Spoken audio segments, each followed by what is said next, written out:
Je vous retrouve dans ce 6e chapitre. Il est à propos de Joseph, que j'aime appeler le père substitué. En fait, le vrai père n'est pas celui qui engendre, mais celui qui élève. Il y a des pères que Dieu choisit sans passer par le sang. Des hommes à qui Dieu confie des enfants qu'ils n'ont jamais engendrés, mais qu'ils vont aimer, protéger, élever avec une fidélité silencieuse.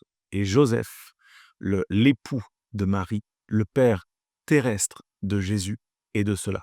C'est un homme juste, discret, obéissant. Un père substitué, mais pleinement père aux yeux de Dieu. Un père terrestre que Dieu a choisi pour son propre fils. Ce chapitre est un hommage à ces hommes qui aiment sans titre, qui protègent sans reconnaissance, qui obéissent sans comprendre, parce que la vraie paternité, ce n'est pas la possession, mais c'est la mission. La première pensée dans ce chapitre, c'est que euh, Joseph est un homme juste dans une situation profondément injuste. Comprenez ceci. Joseph découvre que sa fiancée, elle est enceinte et que ce n'est pas lui le père. Imaginez un petit peu le choc, la douleur, l'incompréhension, même l'humiliation. Pourtant, l'Évangile dit ceci les livres de Matthieu, chapitre 1er, verset 19, c'est que Joseph, son mari, qui était un homme juste, ne voulant pas la diffamer, résolut de se séparer secrètement. La première réaction d'un homme juste, c'est de ne pas partir en colère, de ne pas chercher à faire de scandale, mais c'est la grâce. Il aurait pu crier, condamner, humilier. On lui aurait même donné raison, mais il choisit de protéger. Et c'est ça la marque d'un vrai père. Il couvre même quand il ne comprend pas. Il choisit l'honneur plutôt que la vengeance. L'homme juste ne cherche pas à avoir raison, il cherche à faire ce qui est juste. Joseph nous montre que la paternité commence souvent là, dans une décision silencieuse de garder plutôt que de juger. La deuxième pensée dans ce chapitre, c'est que la voix de Dieu dans le rêve va faire toute la différence. Alors qu'il réfléchit à ce qu'il doit faire, Dieu lui parle dans un rêve. Et il va lui dire ceci dans Matthieu chapitre 1 verset 20, ne crains pas de prendre Marie pour femme, car l'enfant qu'elle a conçu vient du Saint-Esprit. Joseph, encore une fois, légitimement, aurait pu douter, ignorer, hésiter, fuir, mais il a obéi, sans poser mille questions, sans attendre la confirmation de tout le village. Quand Joseph se réveilla, nous dit l'évangile de Matthieu chapitre 1er verset 24, il fit ce que l'ange lui avait ordonné. Voilà la force d'un père spirituel. Il obéit dans le silence. Il n'a pas besoin de tout comprendre, mais toujours de faire confiance. Il choisit d'avancer, même quand le chemin est flou. Alors, mon frère, écoute ça. Tu n'as pas besoin de tout voir pour marcher, pour avancer. Tu as juste besoin d'entendre pour obéir. Parce que la foi du Père précède la clarté, la compréhension de la situation. L'homme obéissant devient le canal de la promesse. Troisième pensée contenue dans ce chapitre, c'est que Joseph, c'est ce père qui va adopter la mission. Joseph accepte une mission qu'il n'a pas choisie. Il devient le père d'un enfant qui n'est pas le sien, au sens biologique du terme. Mais dans le plan de Dieu, il est choisi pour protéger l'incarnation. Et il va donner un toit au Fils de Dieu, un nom, une éducation, un métier. Il va enseigner à Jésus à couper du bois, à manier les outils, à respecter les gens. Et sans le savoir, il lui montre ce qu'est le visage d'un père fidèle. Dieu a confié son Fils, non pas à un roi, mais à un charpentier. Dieu te fait parfois porter des missions que tu n'as pas prévues. Peut-être que tu élèves un enfant qui n'est pas le tien. Peut-être que tu tiens une place qu'un autre aurait dû occuper. Mais si Dieu t'y a placé, c'est que tu es l'homme de la situation, tu es l'homme qu'il faut pour ce rôle. Ce que tu fais dans l'ombre, Dieu le compte dans la lumière. Joseph n'a jamais prêché, jamais écrit une ligne, jamais fait de miracle, mais il a impacté, marqué l'histoire de Jésus son Fils qui a fait tout cela.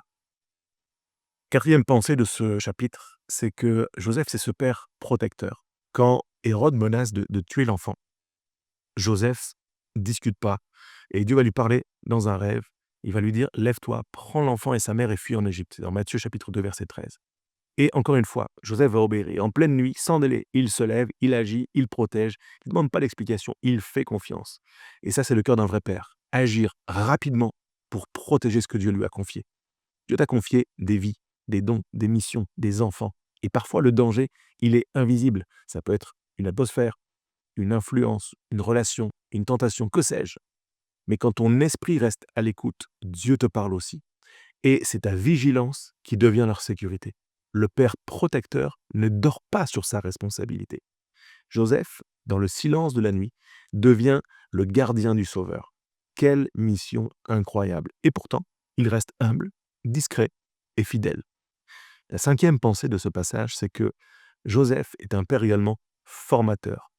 Plus tard, Jésus va grandir dans la maison donc de Joseph, son père, et l'Évangile nous dit que il était soumis, il leur était soumis à ses parents. C'est dans Luc chapitre 2, verset 51. Et donc, on voit par là que même le Fils de Dieu a accepté d'être formé et d'être sous l'autorité d'un homme. Et Dieu a choisi pour ça Joseph, pour cette tâche, parce qu'un vrai père, ce n'est pas seulement un protecteur, mais c'est également un formateur. Il ne parle pas beaucoup, mais il enseigne par l'exemple. Il montre à son fils ce que veut dire être intègre, travailler avec soin, vivre avec foi. Et c'est là qu'on comprend quelque chose de fort. Jésus a appris à dire Père d'abord en regardant Joseph. Le modèle du Père terrestre prépare la relation au Père céleste. Mon frère, ta manière d'être père façonne la foi de tes enfants. Quand tu es présent, ils croient que Dieu est fidèle. Quand tu pardonnes, ils croient que Dieu est miséricordieux. Quand tu aimes, ils croient que Dieu aime aussi. La sixième pensée de ce chapitre, c'est que Joseph, c'est ce père silencieux. Il ne dit aucun mot dans toute la Bible, rien. Et pourtant, son silence parle fort. Il parle de foi, de fidélité, de présence dans un monde où tout le monde parle. Joseph agit. Le père fiable n'a pas besoin de tout expliquer. Il incarne. Son silence, c'est la paix de celui qui sait où est sa place. Il ne cherche pas la gloire, il cherche la volonté de Dieu. Et Dieu se glorifie dans cette simplicité. Joseph disparaît avant le ministère public de Jésus, mais il avait accompli sa mission, il avait préparé le terrain. Et le Père spirituel prépare les chemins qu'il ne marchera peut-être jamais. Alors en résumé, bien Joseph, ce père substitué, c'est le modèle du père dans l'ombre. Il nous enseigne que la paternité n'est pas seulement une question de biologie, mais bien de vocation, de mission.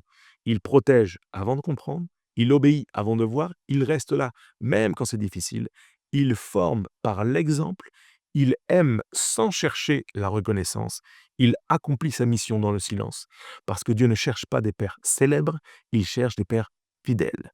Peut-être que tu n'as pas eu d'exemple, peut-être que ton rôle n'est pas reconnu, peut-être que tu élèves des enfants qui ne portent même pas ton nom, mais écoute-moi, Dieu voit ta fidélité. Et dans le ciel, il y a une couronne spéciale pour ces pères silencieux, ces Joseph d'aujourd'hui, qui restent quand d'autres partent, qui protègent ce que Dieu leur confie, qui bâtissent sans projecteur. Le père substitué n'a peut-être pas donné la vie, mais il la garde, il la protège, il la défend. Et ça, aux yeux de Dieu, c'est une paternité royale. Si tu veux en savoir plus, je t'invite à retrouver l'intégralité du livre Repères sur le site jérémypoulet.com. À très bientôt.